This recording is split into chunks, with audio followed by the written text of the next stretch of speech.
What's up, people? I am back for another video.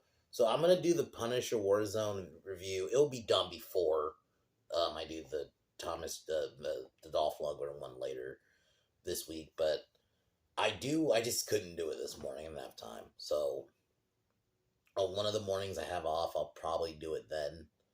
But tomorrow, today, I'm gonna be listing my favorite movies from 2001. And 2001 was I would almost say another transition period because this is when I would really say the 2000s.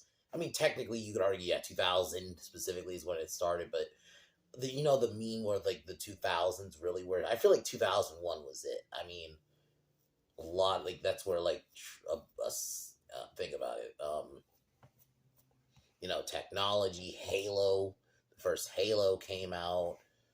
The end of the Attitude Era, arguably with the invasion angle with wrestling. I mean, 2001 was just like a transitional period, the start of the 2000s.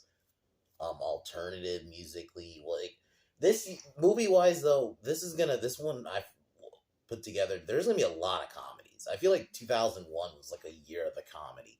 I mean, How High, Jay and Silent Bob Strike Back. I mean, if you include Shrek, fucking American Pie 2. It's like there was a lot. So there's a couple.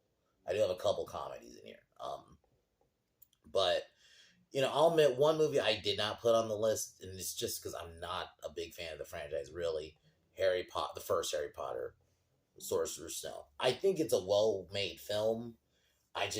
It's not even my favorite Harry Potter movie. My favorite Harry Potter movie is Chamber. So that will at least make the 2002 list. But yeah, I just didn't. It was good, but I just couldn't put it on the list. And then you have awful shit like Jurassic Park 3, where I remember that I was I would have been 5, and I was so disappointed. Even at that time, I was so disappointed. It was just like it was such a bad movie. So 2001, there were some misses, but the list I put together, I put together a relatively good list. So but before we get into it, tomorrow I will be doing Spectre. But that's what I got going so far. And I already went. I'll go into later again what I got going on during the week, but.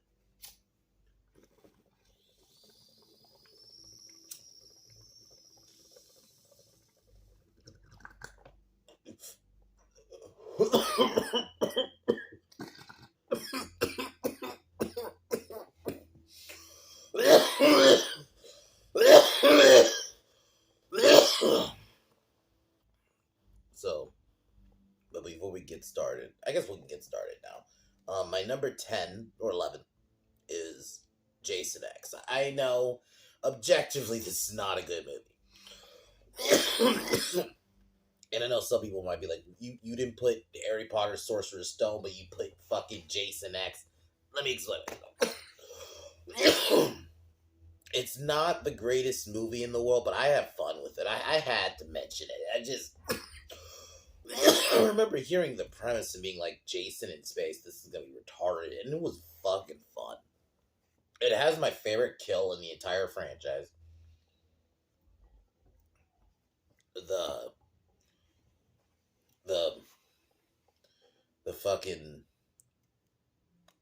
um liquid the dry. I'm just gonna when he smashes the girl's face, after when he dumps her head in a fucking I can't think of the name right now, but when he dumps her head in that and he smashes her, like Jason in general, it was a fun movie. It knows what it is. Yes, it's not good on an objective level. Like the characters don't really matter; they're expendable, you know. But it knows. I thought like it knows what it is, and I remember just being like, I had fun with this one. I always watch this one. I know. Say it again. It's not really good, but even the scene when he goes into when they do the fucking um fucking fake world where they do the fake Crystal Lake, the yeah, simulate the Crystal Lake simulation scene. I thought that was fun. He's smashing the girl on the tree, and it's almost like we finally got to see that kill because it's a callback to part 7. Because in one of the, because you remember part 7 was very heavily edited, so one of the kills was the tree, but because it was edited, you didn't really get a good view. So it was like it made up for that. Like you had the fucking when he smashes her head, man, on that table into the liquid. I can't think of the fucking name right now, but um, yeah, he dips her head in that and smashes it.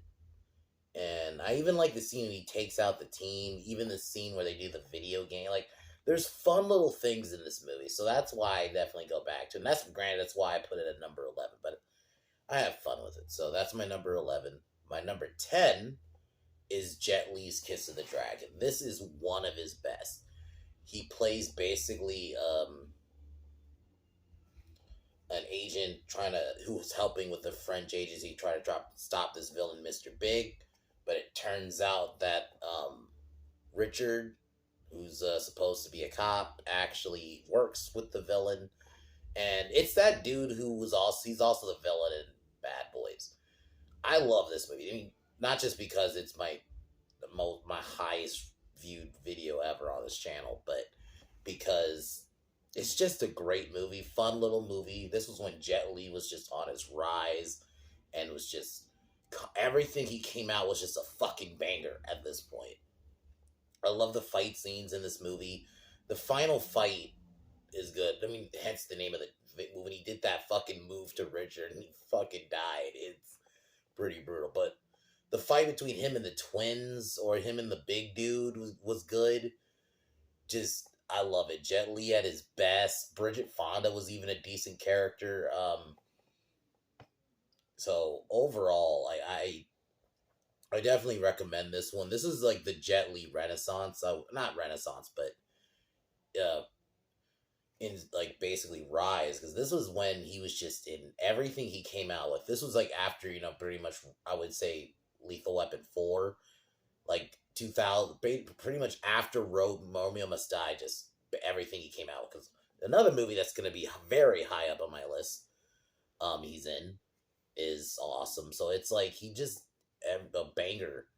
I'm pretty sure 2002 technically is when this film originally was supposed to come out, but Hero, he's in that. That's another one that's like not that long after this movie. So it's like, dude, Jet Li was just coming out with bangers at this time. So I very much recommend it, just for the fights alone. And the fact that there was no CGI, and they even made it a point that they wanted it to be like the action scenes in their movie. They didn't want to rely on CGI and stuff. And don't get me wrong, because at the time, this is like when The Matrix was out. And don't get me wrong, I like those fights, and I understand why they do that. But I do like it when you just make it hard hitting and real. And that's what this movie was. So, Kiss of the Dragon at number 9. Number 8, American Pie 2. To me, I actually prefer this over the first. I think as a movie, the first one is more like, because of the funny moments. I think this one has a good story in general. I actually think the companionship between the group of friends is way stronger in this one. Michelle becoming Jim's love makes sense. It's cool that they brought Nadia back. I like the whole premise of they want to have one last summer together because they're each going to go to different colleges. And I just think there's just genuinely, I think it's almost funnier too, like the scene with where they thought the neighbor girls are lesbians. That was fucking hilarious. And they forced Stifler and Jim to kiss. It was fucking hilarious, man. This was when that era of comedy when raunchy comedy still wasn't overdone yet. So, and like I said, I prefer the story in this one. I love the inclusion of Michelle, because initially she basically becomes like Jim's teacher on sexy so he can get with Nadia, but then eventually she actually starts falling for him. Yeah, it just was such a solid progression from the first movie. And I actually thought I liked the use of the other characters because the first one I'd argue was, yeah, there were other characters there, but it almost feels like that this one focused on not just Jim. Because I feel like the first one largely Jim was the focus. Yeah, you had your other characters there like Stifler, um, Kevin, um, I mean even Finch, fucking Stifler's mom. I love that joke. They do that joke again. It's fucking great. So I feel like this one actually makes use of the other characters. So I just think overall it's just a step up from the first movie. And I like the first movie. Really do. I just think this one's a better movie. So that's my number 8.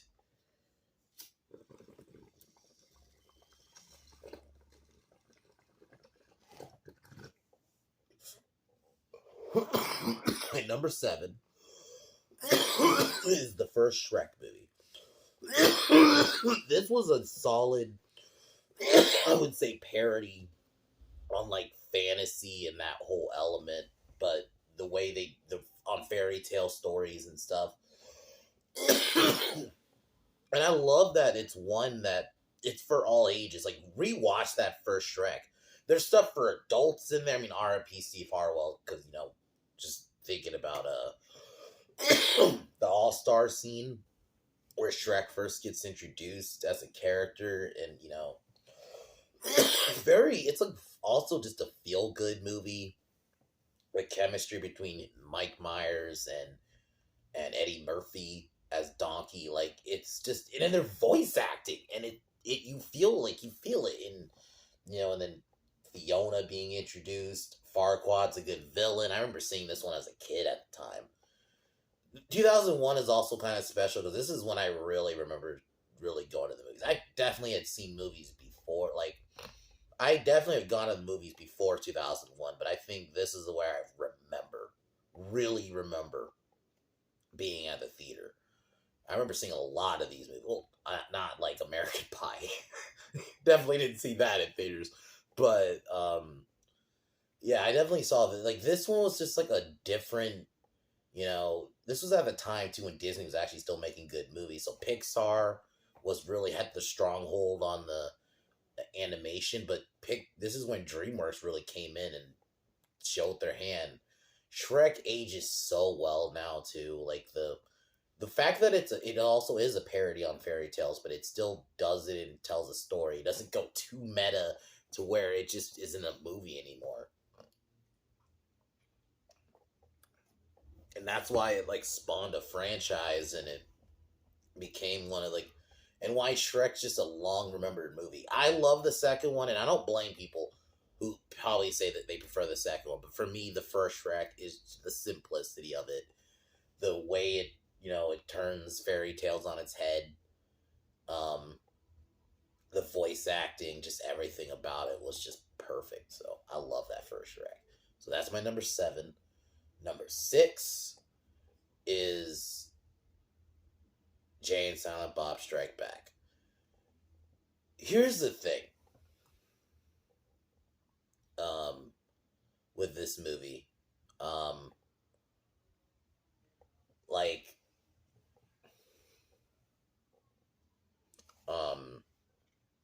as much, whatever I think of Kevin Smith now, this has always been one of my favorite, like, View Askew verse movies. I love those. I love this one.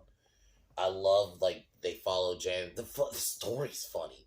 Like, the fact that Hollywood took their names and basically made their life, paired them into comic book characters, and they're getting made fun of on the internet, and they just discovered what the internet is. We got in my opinion, one of my favorite clips ever. Fictional characters. But, like, just the perfect use of that cast. I love that, like, the way they brought in, like, the Clerks characters. They tied it all together. Even characters from, like, was it Chasing Amy? Yeah, it was Chasing Amy. So, and that's one I didn't really see, but they even brought those characters back just for a quick scene. Um, the fucking love for fucking Morris Day in the time is so fucking great. In fact, they actually got him to play a song in the end is awesome. And like, yeah, the story, I'll admit, it's very basic story, but it's more about Jay and Silent Bob getting into hijinks. But it's a fucking awesome movie. I watch it a lot. This is like just the simplest. This is why I always preferred this one. I love Clerks. Don't get me wrong, and I get it when people would probably say Clerks 1 or 2 are probably their answer for the best of Kevin Smith's old movies, but I always love this one. Or Dogma. That's another one people would pick. But I love this movie. I think this is Jay and Silent Bob in general, the characters specifically, at their best. Fucking Justice, when he first sees her and fucking Bad Medicine starts playing. It's so good. Silent Bob, I think I just filled the cup. It's so good. Like, even like the Mark Hamill cameo was fucking great. Like, there's just little things about this movie I fucking love. And hey, you know, after rewatching Buffy, fucking Eliza Dushku as the villain is great. So, love Jay and Silent Bob. So that's my number. I think, yeah, that's 6. Number 5 is Training Day. This movie is legendary. This, to me, is my favorite Denzel performance in a film. Like, I love him in, like, as Malcolm X. I love him in, I haven't seen, I have seen the movie. Fences. He's good in that. He's good in Ricochet, very underrated. One Man on Fire. He's good in a lot of movies. But this is Book of Eli. That's actually another one I think that's very underrated from him. So,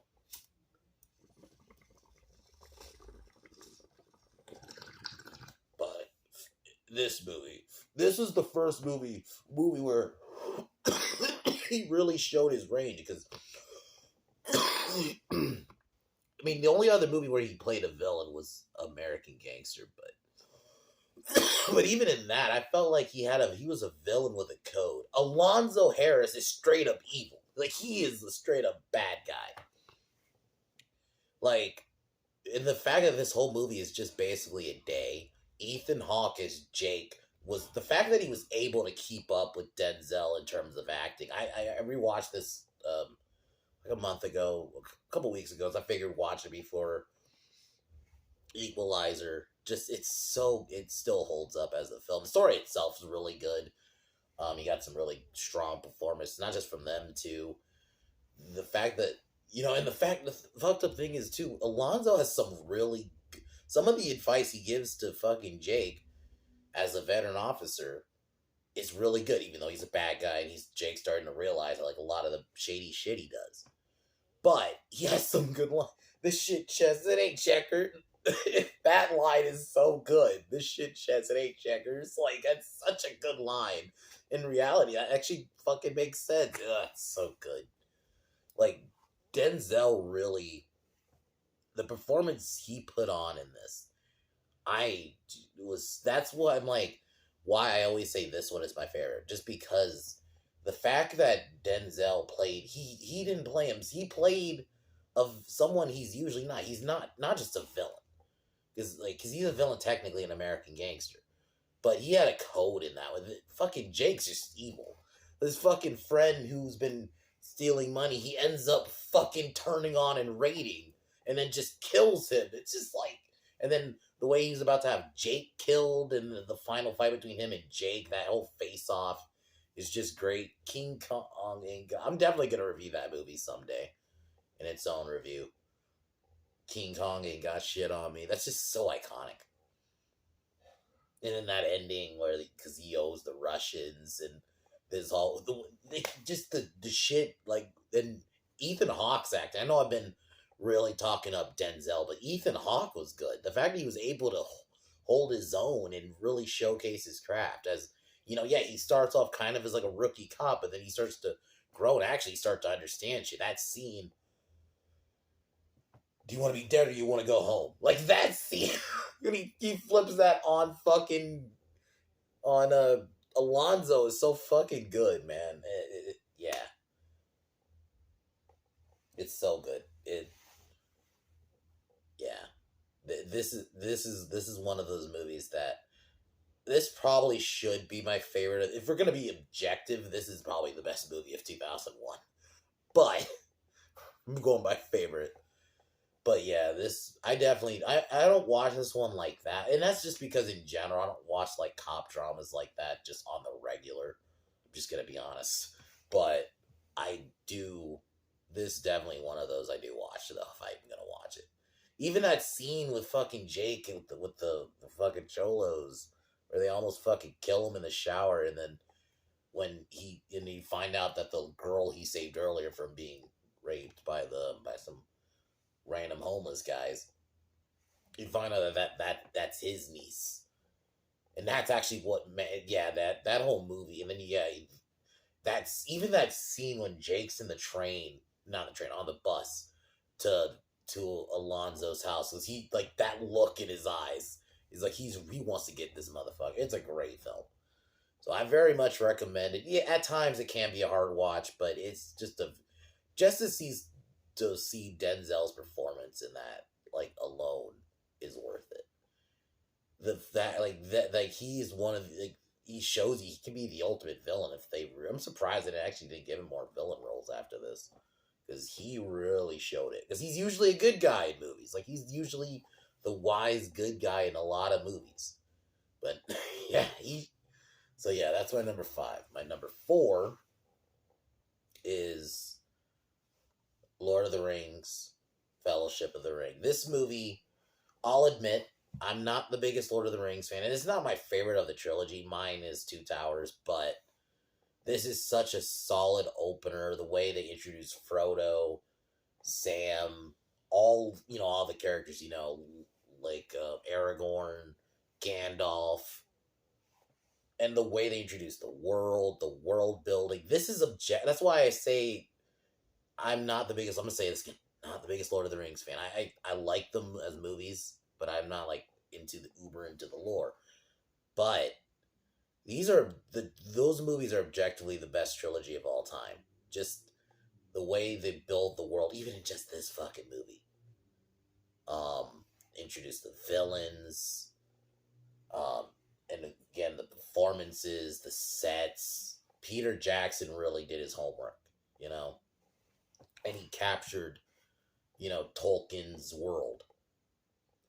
And yeah, I remember seeing this in theaters and just being amazed.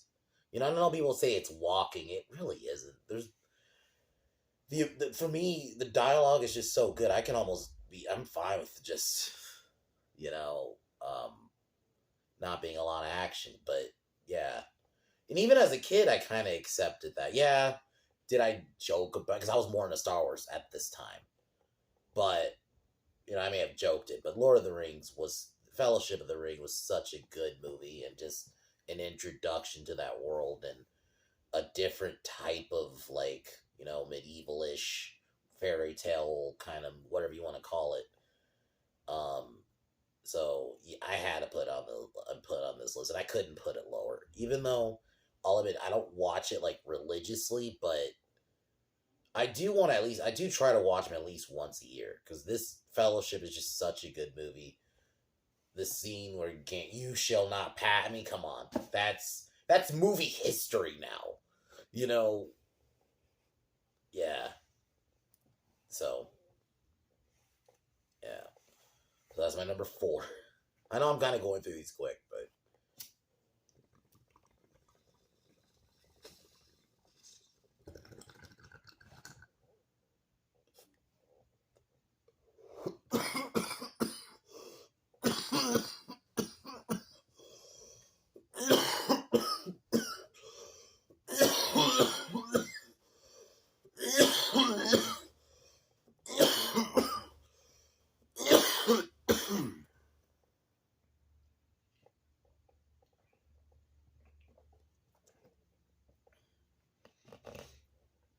whoa.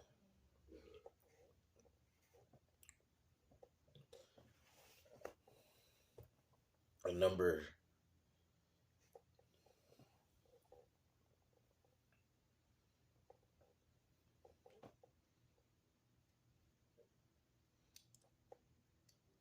My number three is Jeepers Creepers. The first Jeepers Creepers was such a new take on horror. The concept was so good, and I love how it was introduced. You think it's just these characters, Barry, Barry, and his sister Trish, just going on a road trip, and they see the creeper in his truck. You see this creepy truck, and yeah, you think it's a guy, and then you find out it's a fucking creature. That reveal is so awesome, and that because you see the blind woman is who reveals to them that she actually knows about the creeper. And that's when you get its backstory. And then the way it ends, too, it gets Barry. It kills him. Barry, sorry. It kills him. Like, that scene in the jail when it kills everybody is so creepy when you genuinely see it the first time.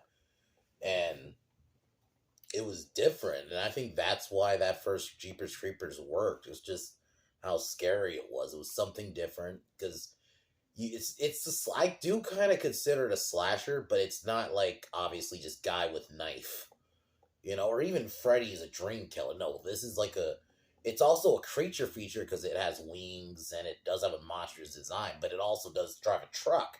So it has it's such a nice blend when you see it the first time, because when they see it throw the body and it spots them, that's genuinely creepy.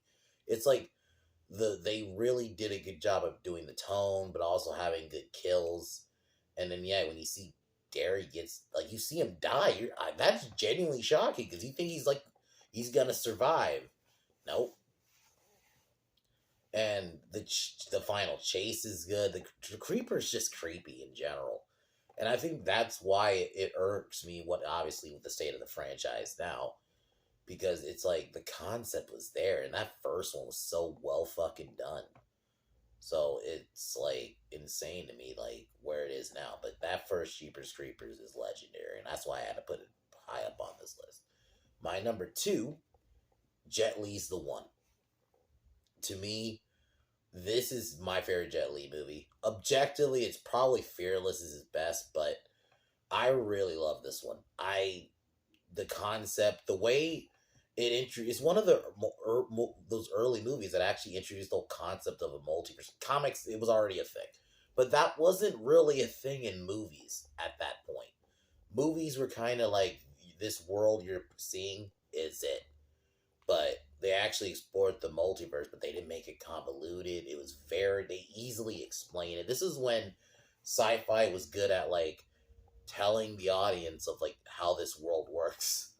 And Yulaw, he basically just wants to be the one. And it also has it has the Highlander a little bit.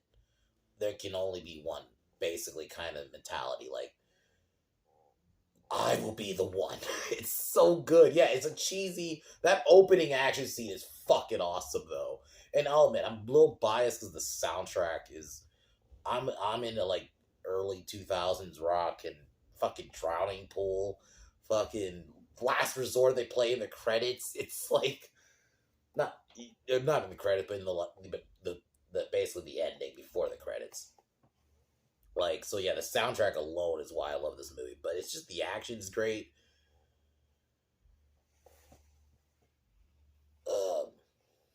Delroy Lindo's in this. He's a great actor. Jason Statham's in it. They're kind of multiverse cops kind of thing. Yeah. And Yulaw, when he first breaks out, he's a good villain too. When he actually kills Gabriel's all kind of separate. I call Yulaw. I consider him the villain version, and Gabriel is Gabe is his regular. When he kills his wife in front of him, that was well done. That's a legit villain moment, and that's why it worked, because she didn't know if it was him. And yeah, that wasn't Gina Davis. Carla Gugino. Yeah, she was good in this movie too. I think generally the action was good. Jet Li, in my opinion, his acting is really well done. The fact that he could play two versions, he actually was a good bad guy. We already saw him as a bad guy in Lethal Weapon 4, so he showed he can be a good bad guy. So it's like in this, he is so fucking good, and that final fight between the two is well done. And the effects actually hold up. Yeah, there are times it doesn't look great, but it is a fun one. So I definitely recommend it. That final fight between him and Law and Gabe is so good, and the song the soundtrack is just so fucking kick ass. Fucking that opening scene where they play "Let the Bodies Hit the Floor." I'm like, when I first rewatched it, I was like, holy shit, because I hadn't seen it as a kid. So when I first rewatched it, it was around when I reviewed it, I was shocked that they played that song, and it actually fit with the movie. It wasn't like they're just playing the song just to play the song. Like, no, it actually fit the mood of the movie. It was fucking great. So I love it. So I watch it pretty much all the time. That's one of those I watch a lot. So that's my number 2. My number 1, Mummy Returns. The Scorpion King CGI is awful. It does not hold up. But it probably was good for the time. I think it was just a case of it looked good for the time, but when you upscale it really good, yeah, it doesn't hold up. But I still can accept it. Rick and Evie, to me, are at their best in this movie. They're both just Rick and Evie. They're at their best. Like, I think it felt like Brendan Fraser and Rachel Weisz just really brought it in this one. And I actually liked Alex. I he felt like it was also a well done progression of the story, Emotep, yeah, they don't have as much of like the horror element like the first one had a little bit, but I'm okay with that. Like, I like that even that opening prologue with the Scorpion King and the battle and the army of Anubis when Imhotep is first brought back. I just love everything about the movie. Evie very much grows as a character. Like, how she was kind of scared of everything, and this one, when a snake gets by, she's like, go away, and just kicks it away. Like, it doesn't even fucking matter. Like, just, it's a legit progression in general. Like, not just with the plot, like, the characters. Like, it's like, oh, this makes sense where these characters go. Rick and Evie get stronger together. I even like the scenes with the pygmy mummies, even though you could say they're a little goofy, but I like it. Evie's death, I'm okay. Well, not death, but like when she gets stabbed, basically. I looking back, maybe they could have cut that just because you already know they had the book, so they could bring them back. But it's whatever. It was dramatic effect. It was fine. It's still a shocking image, even though she's gonna come back. I mean, I even like the Odette Fair is great. Like, I feel like everybody brought their A game with this one, and it's just such a perfect sequel. Yeah, the Scorpion King CGI is meme, but even like Anak Son of Moons, like, I like her actually being a character in this one too, and that fight between her and Evie is great. When you find out they're reincarnated, like, Evie's reincarnated Nefertiti, it's such a, yeah. And the world building, I felt like the second one does is great. So I definitely very much recommend Mummy Returns. I watched this one. I remember watching this one because this came out basically not long. It was like a couple months before Jurassic Park 3. A 5-year-old me was fucking happy because it was like, we're getting a Jurassic Park movie and a Mummy movie the same year, because that was also going to Universal at the time, the studios, Hollywood, and they had like, the rides. Like, it was such a big, like, it felt like a big deal when these movies were coming out. Yeah, obviously you know how I feel about Jurassic Park 3, but this one is still a great one. I watched this one very much. I always watch this, and the first Mummy and this one back to back. Like, they're just great movies. Arnold Vosloo, I still think, brings it. That scene where the Anak Son of Moon doesn't save him, and he looks at Evie and Rick, is like, that moment, like, wow, she actually loves him. Yeah. And he, like, kind of sacrifices. It's a good movie. So I say watch it. Yeah, I'm going to say it again. Scorpion King CGI is hokey, but it doesn't ruin the movie. I actually don't even think it's like something you kind of just laugh at, in my opinion. And it's like towards the end of the movie anyway. It's not like it would have been cool if they got a bit more of like The Rock, but it made sense. Scorpion King died, obviously, But anyway, so that was my list for 2001. I cannot wait till next week though. 2002 was such a good, like, that was just the amount of movies. Equilibriums, the first Spider-Man, fucking uh Men in Black 2, fucking Two Towers, fucking Dog Soldiers. There's so much in 2002. Rain of Fire. It's like, that one could probably, I'm not going to do 20, even though I could do 20 probably, but I might do like 15. Because the amount of movies in 2002, there was a lot, like I said. Like, just like some of the movies I just named right there. You know, Chamber of Secrets, fucking, um, yeah, there's like a lot of good ones. So I think Hero was 2002. So like, it's like a lot. So I can't wait to do that. Tomorrow I'm doing Spectre. Wednesday I'm gonna be doing American Cyborg Steel Warrior, something like that. It's a movie Steve recommended me, so I should enjoy it for what it is. Like, it's probably gonna be one of those kind of movies, but I can have fun with it. I'm always cool with, like, movies like, kind of, I don't want to say turn your brain off, but or even adjacent, but like just stuff like that. So I'll be doing that Wednesday. Thursday I'll be doing Insidious Chapter 2. I'm very hyped for that. I really love that first Insidious, so I kinda want to see where it goes. So I can't wait to do that on Thursday. And then Friday, for sure I'm gonna make sure to do it on Friday this time. I'm gonna be doing Punisher, the Dolph Lundgren one.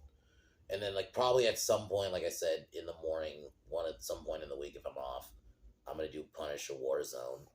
And then, like, Saturday, I don't know if I'll do a video Saturday, but for sure Sunday, I'm gonna be doing my movie pitch and meet James Bonds. I figure I have a Bond movie I could pitch since these fucks can't seem to fucking do Bond right. So anyway, all right, y'all. I'm gonna cheers and I'll talk to y'all tomorrow.